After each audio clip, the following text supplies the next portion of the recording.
Welcome to Get Fully Booked, Go Viral, and Get Rich with Your Content, the podcast that fuels your marketing, your sales, and your entrepreneurial spirit. I am your host, Brittany Budd, and I am thrilled to welcome you to another amazing episode.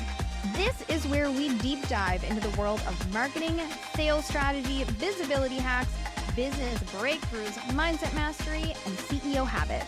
As a woman and a mom, I know what it takes to succeed in the online space, and I am here to share all of it with you.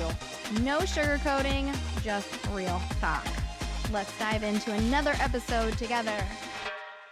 I find it so funny that we are so obsessed with the algorithm.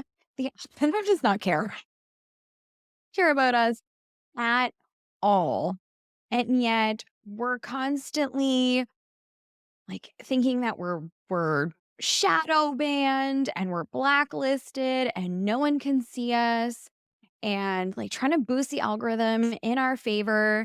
And it's kind of hilarious how we do that because we want to be seen, obviously, by our people. We're here for business. And when the algorithm starts messing around, it's really stressful sometimes for some people. And we tend to, especially those of us that are neurospicy like myself, looking at the algorithm, looking at your analytics, especially if you're on Facebook and you have the professional mode or creator mode turned on, it gives you all of that, behind the scenes of your reach and your engagement and your followers, and all kinds of numbers and data is there, which in theory sounds so great because you think that you want that, but you don't.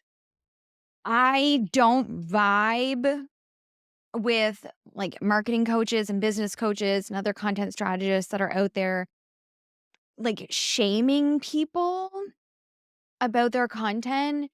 Yeah, some content is not very good. But I'm a content strategist, and even some of my content sucks. No one is perfect, but I don't really vibe with the energy that some of these strategists and consultants and coaches put out, shaming people and saying it's your fault that the algorithm isn't showing your stuff. Your stuff sucks. Ouch, that's really hurtful.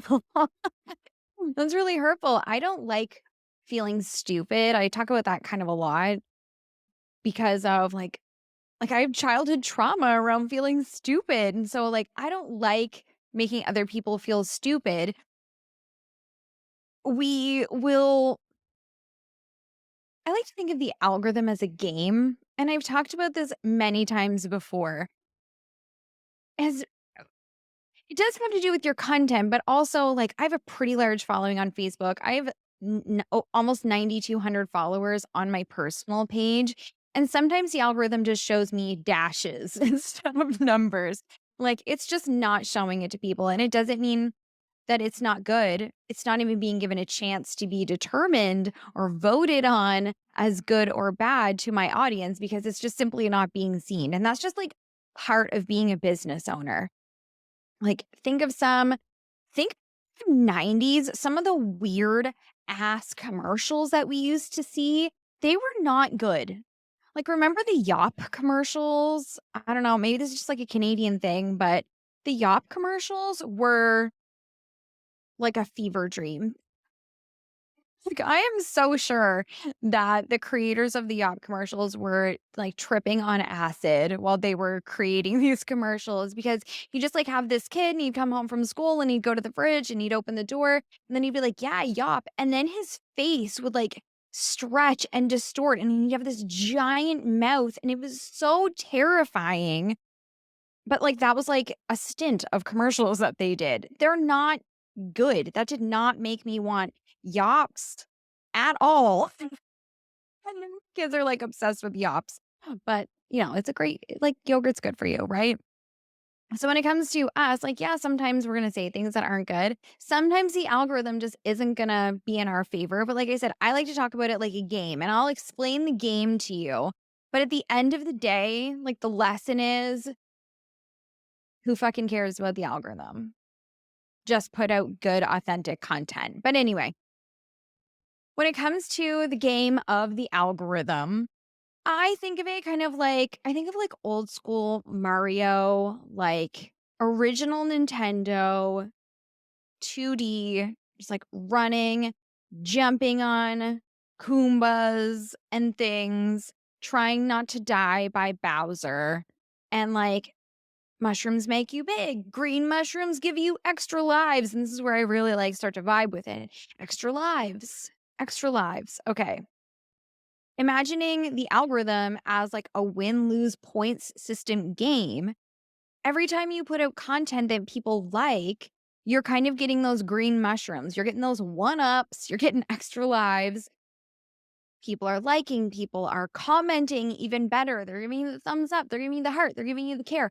Did you know that when you give people a sad reaction or an angry reaction, the algorithm will start to bury those types of posts because they don't want to be putting out content for the masses that is like triggering them or upsetting them or like making them sad. So, like, if someone says something sad, you should give them a care. And if a new reaction ever comes out, like you always have to use Facebook features. We are playing in Zuckerberg's playground. So if ever a new feature comes out, like you have to use it even if you hate it. Like the avatars are ugly as shit. But every time they change them or tweak them and they're like, hey, customize your avatar. Hey, we've got new banners. Do it. Just do it. Because the algorithm will reward you for that type of stuff. Because, of course, Facebook, Instagram, Meta, TikTok, whatever, LinkedIn, they want to push their new features. So they're going to reward those who are using it. So if people are liking and commenting on your stuff, the algorithm, I mean, we think it's like the algorithm gods are, they either like us or they hate us at any given moment. But there is methods to the madness here. So you're earning points in the algorithm game. Okay. It's thinking, ooh, they're putting out interesting things. Their people like it. So the next thing that they put out, we're going to show it and see if people still like it. Okay. So, for example, if you were in a launch, what tends to happen is sales content does not get a ton of engagement. You might get a couple of thumbs up, you might get a couple of hearts from like your business besties, like your best clients, people who just like enjoy you. But overall, you're not even asking people to engage with you. You're asking them to go to a sales page, to book a call, to fill out a form, to DM you. Like you're sending them, your call to action is sending them elsewhere. And so naturally, a piece of sales content ranks lower in the algorithm because the engagement isn't there. So when you're in a launch, what tends to happen, and I see this all the time, is like I was getting tons of eyeballs and now all of a sudden, like it's cricket central. No one is hearing me. I feel like I'm just screaming into the void. Like, what do I do? What's wrong? Oh my goodness, help. My content sucks. My marketing sucks. No one wants to buy this. My audience is bad. Something's wrong with me. Something's wrong with my offer. Is it priced too high? Is it priced too low? Is the structure bad? And we just start like questioning everything. And usually it's none of that. It's that you forgot to be a social human on social media. You forgot to tell the silly little stories, the ask the engagement questions. You forgot to talk to other people and comment on their posts. Like you forgot. And that's okay because launching is hard and it is stressful. Okay. I'm not going to gaslight you and be like, "Geez, the easiest thing in the world. I love launching." No, I have had amazing launches and I have had shitty launches. And that's just part of life. And that is just part of business. Okay. Please remember, especially if you're in a launch, you have to do stuff that's engaging. And like, okay, so right now, I have a program going right now. It's about to be evergreen. It's called Playful Profits. It was $444 and it was 6 months long. We're only getting to the end of month one, where every month I have a new game slash challenge for you. And I give you content and copywriting prompts for those things.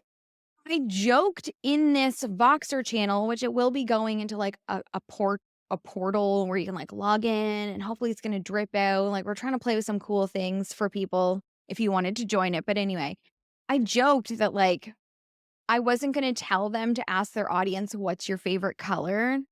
But then I thought, no, this is like a hilarious piece of engagement. I'm going to use it. Even though I didn't tell them to use it, I told them they could use it if they wanted to. But I went to my Facebook and I was like, hey, what is your favorite color? I'm like tens and tens, maybe even 100 people told me their favorite color because we can't help ourselves with silly things like that. Like, we can't help ourselves but to give advice. We love talking. We love to give our 2 cents. We love giving advice. Like, we love feeling helpful. It's part of human nature to feel helpful and want to help another human being. We also love to be silly. Like, we love when things are focused on ourselves. So, like, I have a quiz that I created where I'm like, Find out your content style archetype." People love doing that quiz. I'll put it in the show notes if you want to do it. It's fun. There's like a storytelling maven. There's like an artistic. Oh my goodness, I can't think of any of the cool names that I had for them.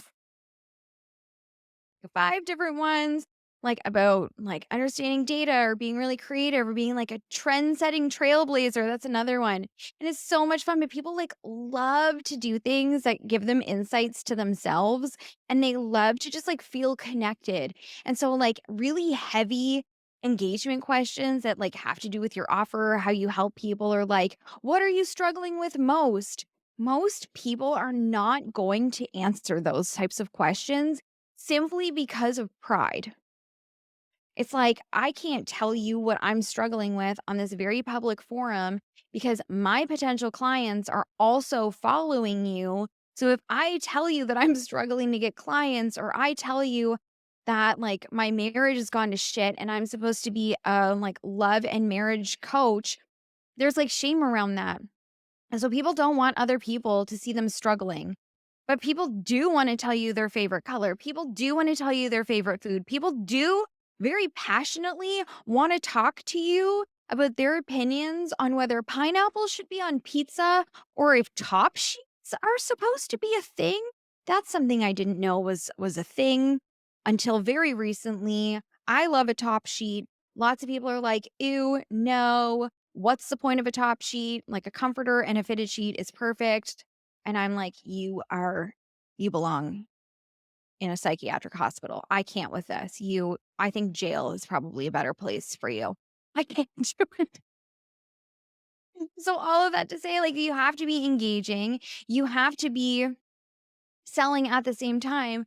But the other thing is, we are so, how do I want to phrase this? Like, we have our walls up so high right now because, like, 2020, 2021, those were like, even like 2019, which I wasn't on the scene back then, but like 2018, 2019, again, I was on the scene. I came in 2020. But like, that was like the heyday of online marketing. Like, everyone was getting really fucking rich. Everyone was selling out everything. Everyone was getting tens of thousands of followers.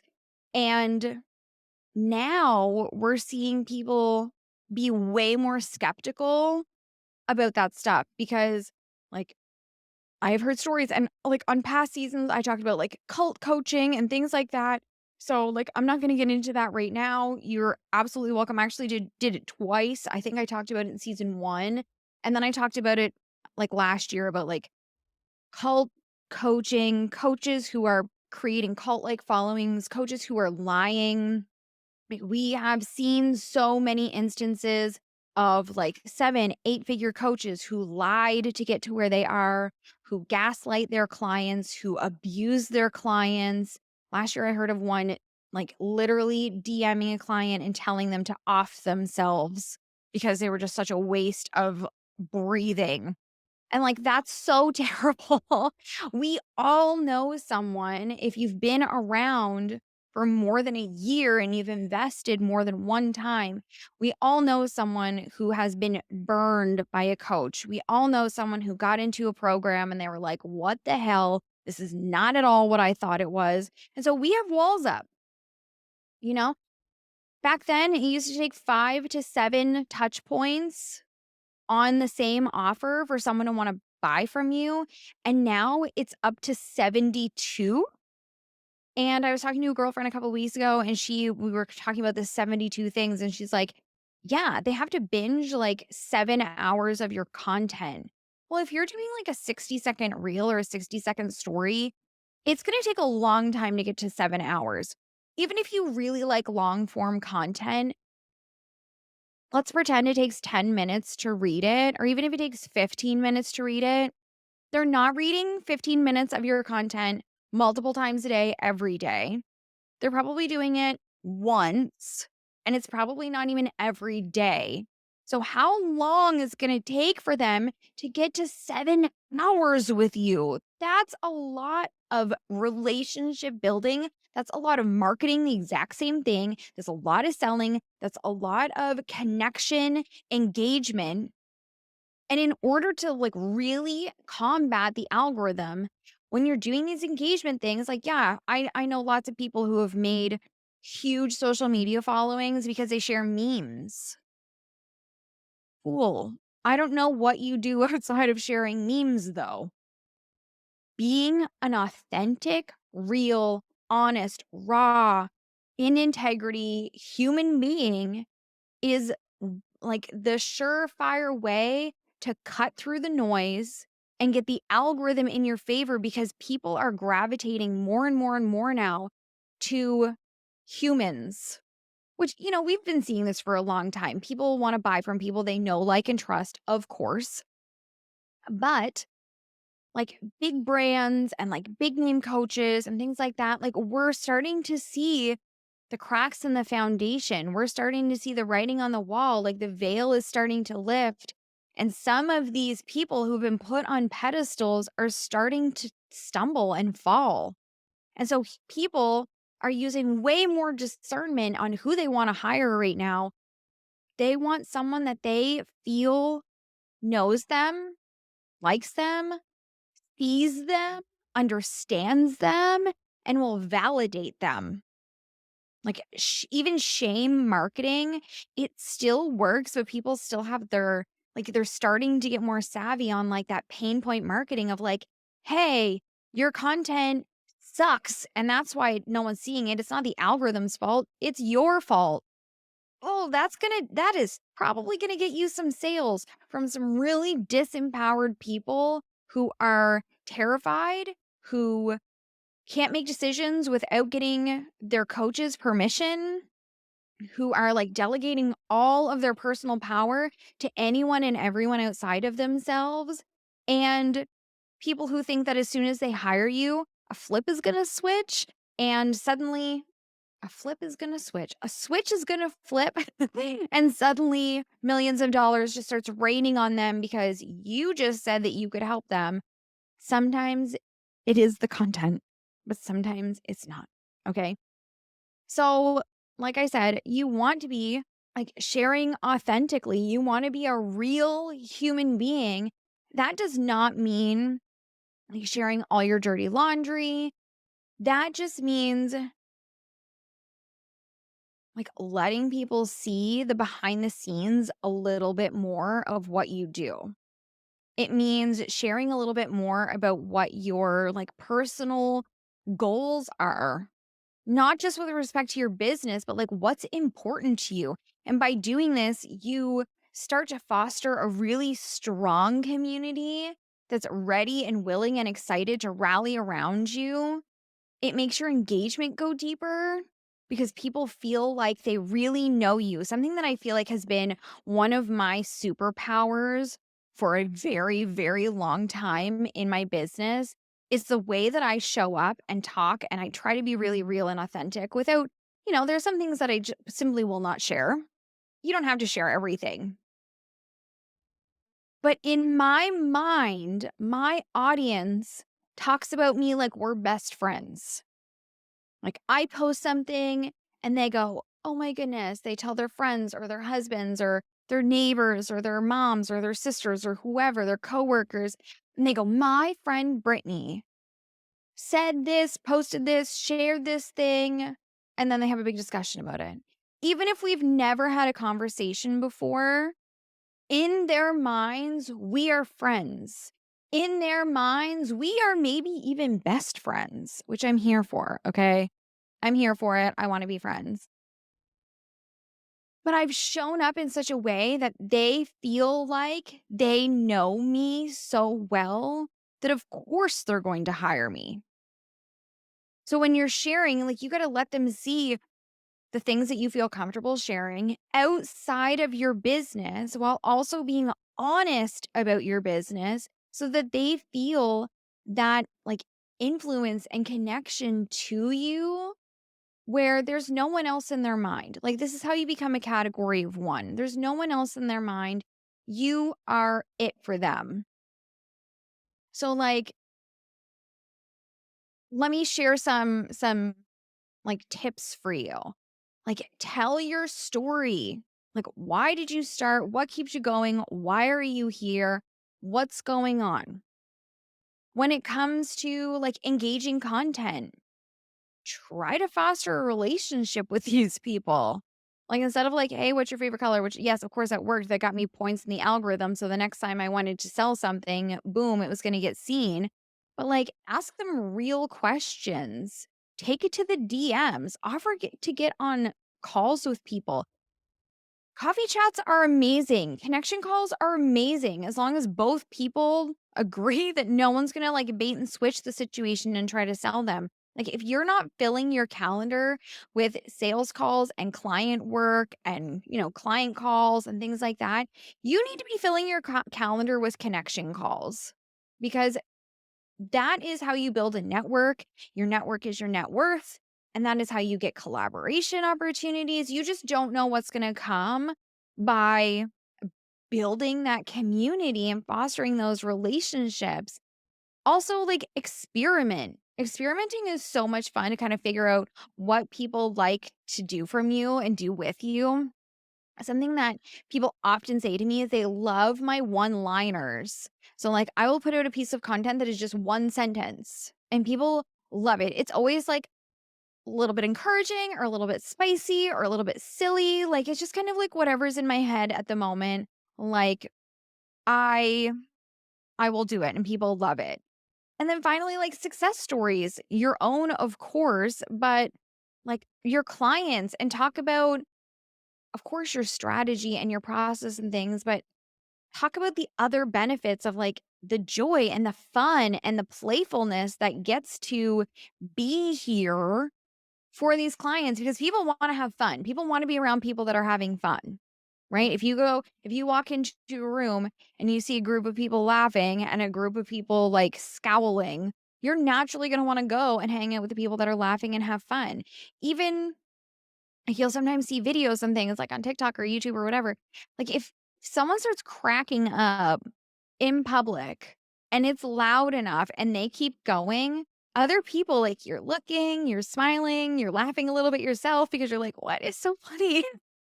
And like, you want to be a part of it. So when people are having fun with each other people want to get involved in that. So, like, I just want to encourage you, like, take a step back, stop looking at the numbers so much because really they don't matter. The algorithm is changing all of the time. We all usually see a huge dip when the algorithm changes and resets and does whatever it's doing, and then it bounces back. So like, just step back. Don't even look. What if can I challenge you to like not look at your data at all? Just show up, be super authentic and engaging and sharing more of like your behind the scenes and your stories and some fun like anecdotes that you have or things that you are interested in. Like, I made a post earlier today and I was like, hey, Bath and Body Works just partnered with Bridgerton. All I know is I am excited to see Colin because he's looking fun. So is Penelope. They both look fucking amazing for this season. And I'm just like so excited. Yep, people love that. Like, have fun with it. And like, give yourself opportunities also to share just like straight knowledge, straight value, straight tips that your audience can take without giving them a call to action. Like, let them see how brilliant you are. You don't have to give a call to action for every single thing, right? So, anyway, go out there, share some of your story, be more authentic about why you're here. Like, that fear of like, I have to be professional, I have to do the right things, I have to say the right things. People need to see me in this specific light. And like last week's episode, I talked about like being perceived in a negative light and like how to handle people like judging you harshly. Allow yourself to like be free of that nonsense and just be you. Allow yourself to just like have fun. Allow yourself to be silly and weird and unique and all of the cool things about you. Like, let that through so that we can connect with you because that's what we want. We want to connect with you. We want to be with people that make us feel comfortable, that make us feel safe, that are encouraging and motivating and inspiring for us. That is you right now, right here already. So just let us see it, please, and thank you. And stop looking at the numbers. Love you, bye. Bye. As we end another episode of Get Fully Booked to Go Viral and Get Rich with Your Content, I just want to thank you for being part of this amazing community. Your dedication to your business and your dreams is so inspiring, and I am honored to be on this journey with you. Remember, your success is within reach, and I am here to support you every step of the way. Do not forget to subscribe to the podcast to keep the inspiration flowing. You can connect with me on Facebook where we can continue the party. Join my Facebook group for even more insights and connections. And I've got amazing freebies and resources down in the show notes. They're chock full of goodies to help you level up your game. Until our next episode, stay committed, stay inspired, and keep pushing towards your dreams. You have got this.